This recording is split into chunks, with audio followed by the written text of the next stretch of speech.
to revenge with Lyra. Take my sister instead of the money. Just don't touch me. Those were the exact words my brother screamed before diving behind the couch like a coward.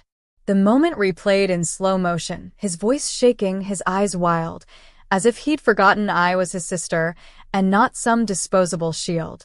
My name is Aria Monroe. I'm 27 years old, and that was the moment I stopped being family. The men who stormed our living room looked like wolves in suits. 3 of them, one in particular standing out. Tall, expressionless, wearing black gloves and a darker stare. The air smelled of fear and cheap cologne. "Where's the money, Mr. Monroe?" the leader asked coolly. My brother, trembling, pointed straight at me. "Take her. She's useless anyway." I couldn't breathe. For a second, my mind went blank, just a sharp ringing in my ears and my mother's portrait on the wall staring down in silent judgment. Then the man in the black suit turned to look at me. His gaze froze. His jaw tightened, and his voice, once cold, changed. "Wait. What did you just say?" He took a step closer, eyes locked on my face. The room fell silent except for my brother's pathetic whimpering. The man leaned in, his voice low and sharp as a blade. "You tried to hand over the niece of Eleanor Monroe, owner of Goldcrest Industries?" His next words made my blood run cold. "You just made a fatal mistake." Silence. You could have heard a pin drop. My brother's face went blank, his mouth half open, eyes darting between the man in black and me. "And niece of who?" he stammered, but it was already too late. The man straightened his tie, gave a faint nod to his men, and they shifted, tension rippling through the room like static. One of them quietly locked the front door. Another pulled down the blinds. My stomach twisted, not from fear, but from what I knew was about to happen. "You mean to tell me," the man said softly, almost amused, "you tried to sell her to clear a gambling debt?" He tilted his head toward me. "Do you even know who you're messing with?" My brother's voice cracked. I didn't know. She doesn't even talk to that side of the family." That was true. I hadn't spoken to Aunt Eleanor in 5 years.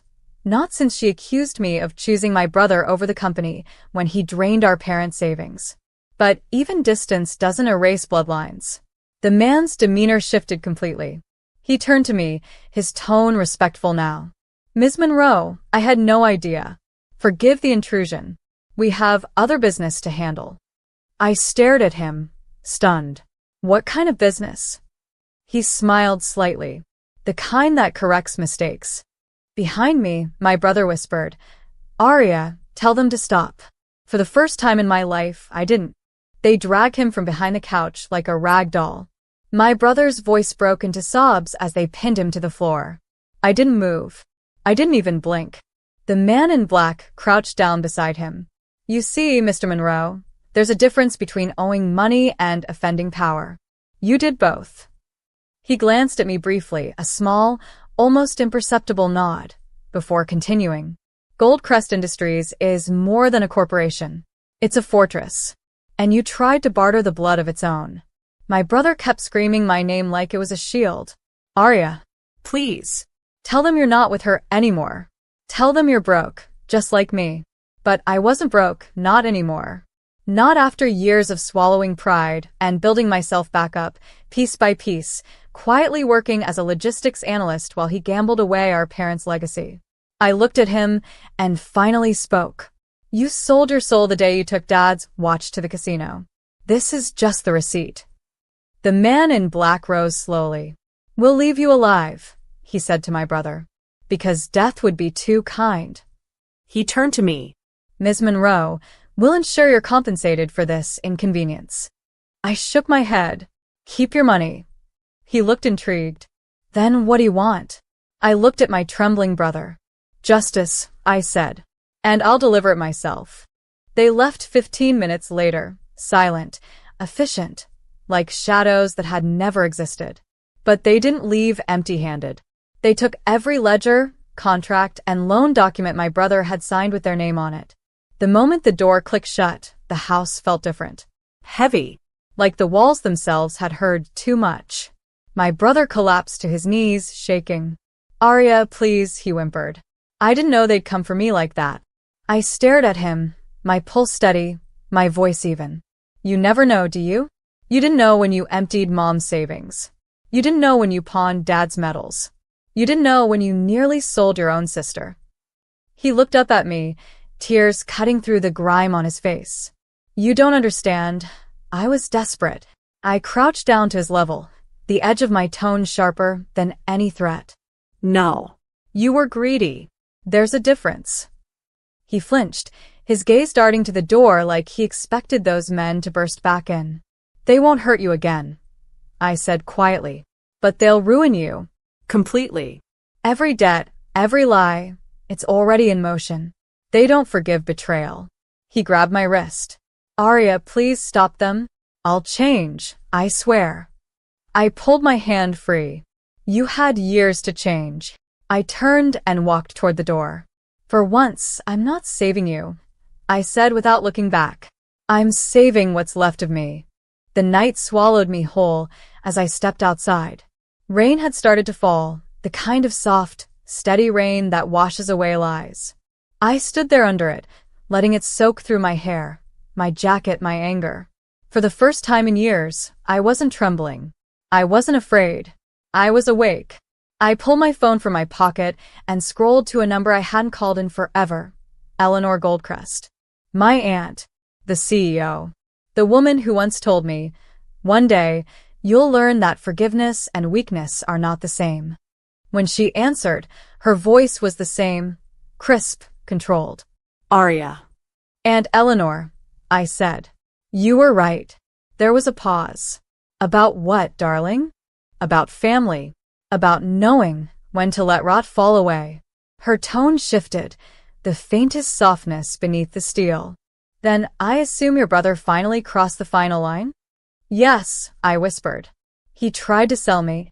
The silence that followed was surgical, cold, and calculated. Then, I see. I hesitated, then added. The men who came tonight, they knew who I was.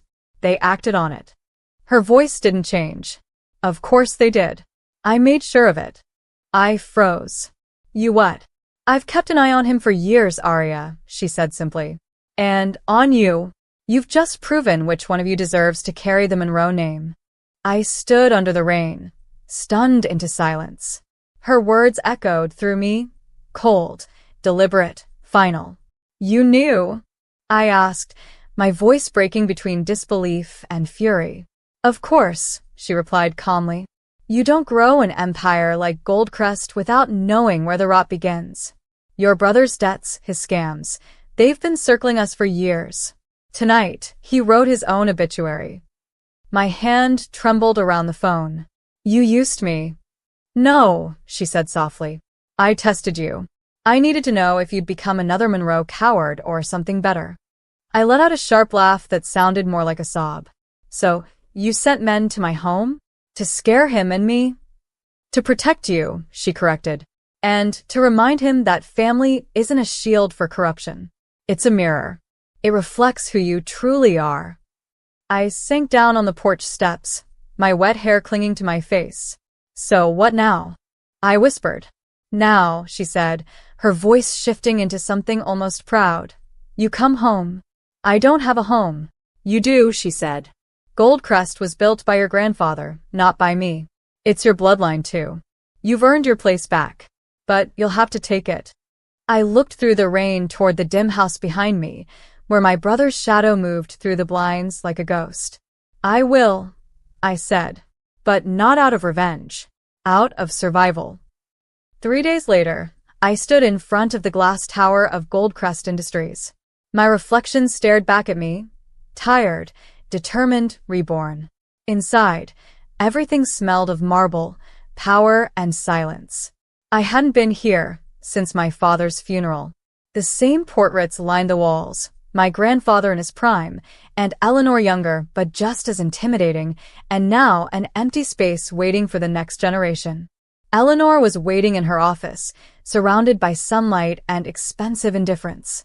She looked up, a faint smile playing on her lips. You came. I nodded. You said it was time. She gestured for me to sit. Goldcrest doesn't run on mercy, Arya. It runs on precision and loyalty. You proved both. I met her gaze. You mean I proved I can walk away from blood? Her smile widened slightly. That's exactly what I mean.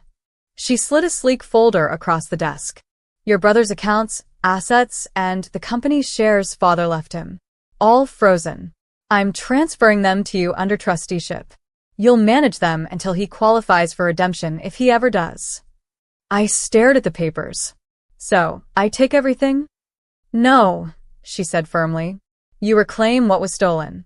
Her words landed deep, sharp as truth. I took the pen, signed the documents, and felt the weight of an old life crumble. For the first time, I wasn't a victim of the Monroe legacy. I was the legacy.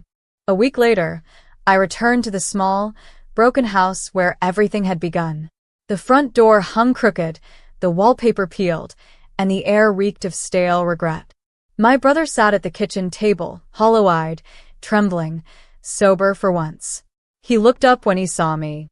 They took everything, he rasped. The accounts, the car, even the house gone. Was that you? I set my purse down, calm, collected. No, I said quietly. That was you. I just stopped saving you from the consequences. He gave a hollow laugh. You think you're better than me now? Sitting in your fancy tower. I stepped closer, my heels echoing on the cracked tile. No, I don't think I'm better. I think I finally became who I was meant to be, without you dragging me down. He slammed his fist on the table, but the sound was weak, empty. They're calling you the Iron Heir, you know, he sneered. And Eleanor's little prodigy. I leaned in. If that's what it takes to make sure no one ever tries to sell their own blood again, then yes, I'll wear it proudly. He looked away, defeated. So this is it? This is closure, I said. You live with your choices. I'll live with mine. I turned to leave, pausing at the door. And one day, when you've paid every debt, maybe you'll understand the cost of betrayal.